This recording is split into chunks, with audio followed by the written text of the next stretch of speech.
Win big with new DRF All Access past performances. With one best-in-class product, you now get all three past performance formats. Go to DRF.com and use coupon code 1FREEPP for a free single card today. Dan Illman, Mike Buer, taking a look at race number 7 at Delaware Park on Wednesday. It's the $125,000 White Clay Creek Stakes. 2-year-old fillies going a 2-turn mile. Before we take a look at the field, remember, DRFTV viewers have a chance to get 10% off all DRF past performances by using the coupon code DRFTV10. Access now with the QR code on your screen. Here's the field for the White Clay Creek. The 3 Caprice is 3-2 on the morning line for Cal Lynch and Jamie Rodriguez. A perfect 3-for-3 sprinting. Now she stretches out. Yeah, undefeated horse, towers over this field on speed figures. Dan, already a 2-time stakes winner. It's kind of just all about whether she stretches out or not, because if she does, she's going to be hard to beat. Now we'll take a look at the Timeform US pace projector. She's shown sprint speed. She's expected to make the lead, but it'd be interesting to see if Timeform US's assessment that this pace will be fast could come back to hurt Caprice as she stretches out around 2 turns for the first time. The 5 Hollywood Beauty is the fastest Timeform US late pace rating. It'll be interesting to see how fast this pace gets, Dan. I mean, I understand that there are just a bunch of horses stretching out in here, but it just didn't seem like there were a ton of blazers in there. I think Caprice makes the lead. A horse that could work out a good pace-tracking, ground-saving trip from the rail is the number 1, Not Too Late, along with Caprice of the Fields. Only multiple race winners. Not Too Late's won 2 in a row, including this first-level allowance at Laurel, going 3/4 of a mile, where she sat off the pace and powered by. Liked this performance quite a bit. I know it didn't come back that fast. I just liked that she was able to keep close early, despite not making the lead. And when they ranged up on this field at the top of the stretch, she took over easily. She won easily. Looks like a horse who can go on a little bit in distance here, Dan. I like that she's got a little bit of a foundation here, too. Every time that this trainer has stretched her out just a little bit, she's gotten a little bit better. And now he stretches her out again from a great post. Beautiful Bloom, the number 2, looked good graduating at Laurel 2 starts back, although that was really a race that on paper she had to win. They ran her back in the Small Wonder against Caprice. She tracked on the outside that day, was hard-ridden on the turn. Maybe she's just a filly that wants a little bit more ground. Her debut win was at 7. She's a kind of horse that could come with a late kick if the pace is hot. I mean, I guess she's going to hope that pace projector's right, and they do go really fast in here. Based on the most recent start, going to be hard for her to beat Caprice and maybe some of the others in here as well. Let's watch Caprice's most recent score to make it 3-for-3. This is the aforementioned Small Wonder at 3/4. She got up close to the pace over the speed-friendly track at Delaware and just drives on clear to win very easily with a 74 Beyer speed figure. I talked to Cal Lynch earlier this week, and he said that he feels that Caprice will stretch out. It is a big question. The dam was 2 turns, and she trains like it. Yeah, I mean, I guess the good news, and again, they're stretching out here around 2 turns for the first time, and you never know until they try it. You know, maybe she just won't do that successfully, but it just feels like she's so well spotted here, Dan. She could probably even regress and still beat this field, even if she doesn't really want the mile. I mean, she kind of towers over these horses. We'll see if anybody can improve enough to take her down.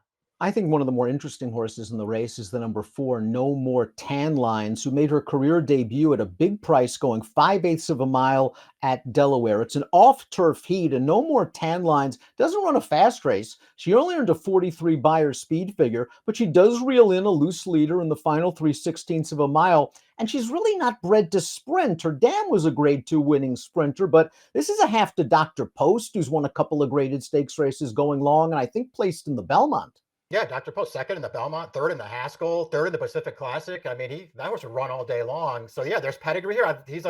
She's a global campaign. I like what I've seen from them so far. They feel like they're going to go on too. And I know, listen, I'm with you. Slow race off turf in the debut. I like the way she went and got that horse in the lead. I'm using this horse.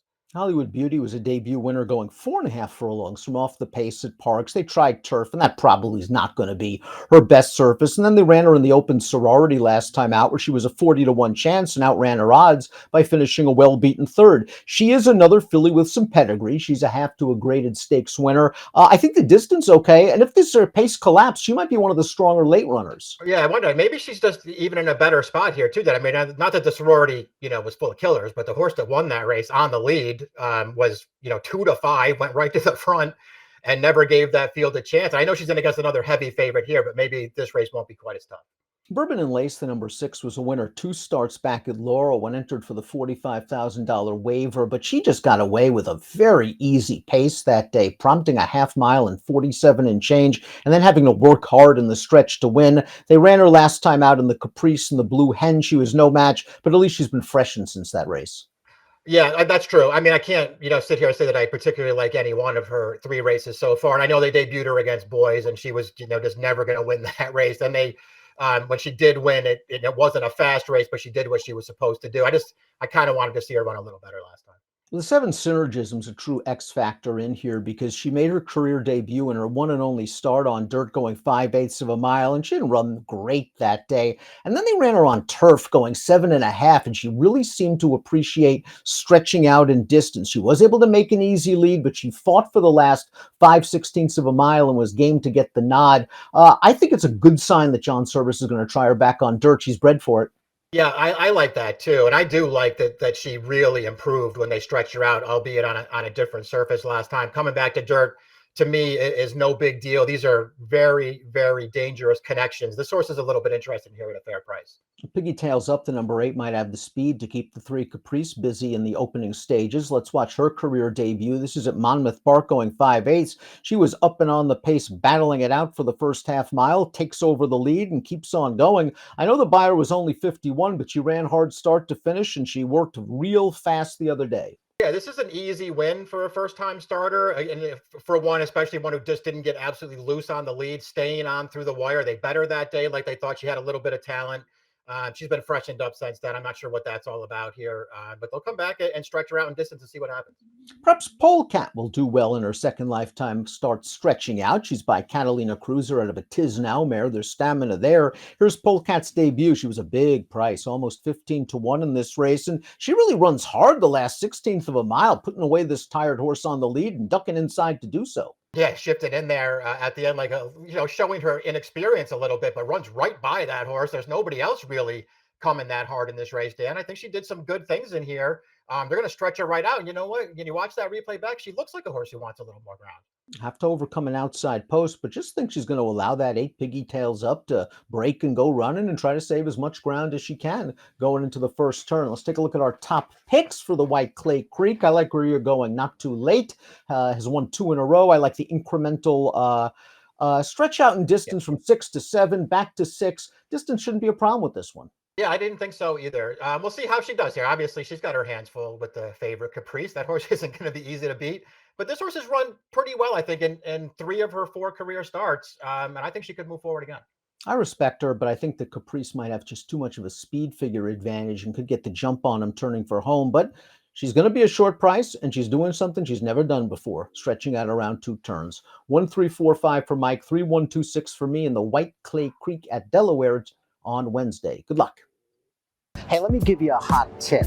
If you liked the content that you've seen before, click on the like and subscribe button right here. And of course, for more DRF videos like Race of the Days, stakes previews, click on the videos right here.